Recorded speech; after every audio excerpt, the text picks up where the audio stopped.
Hey guys, so in this video I'm going to show you how you can connect GoPro to the Wi-Fi.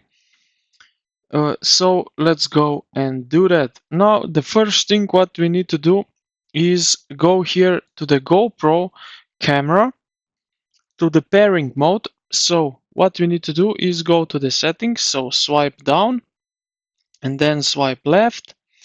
Right here you will see this gear icon, so to preferences, click on that.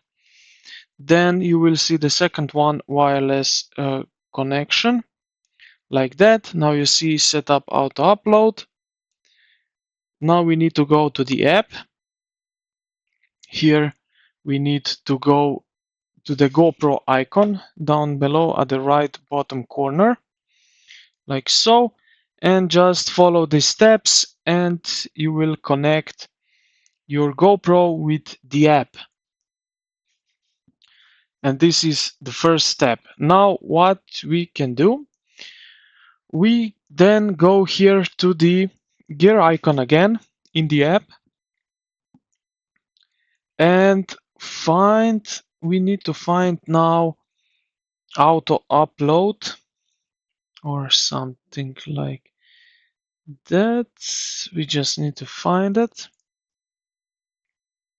Okay, sorry, I didn't see it before. Right here we have auto upload setup. So what we will need to have is a subscription to the GoPro that we can manage that. And when you connect your camera to Wi-Fi, auto upload sends the footage to the cloud and highlight the videos. And yeah, this is basically how we connect uh, to the Wi-Fi. So I hope this video helped you out. If you did, consider to like the video and subscribe to the channel. Thank you for watching and I will see you in the next one.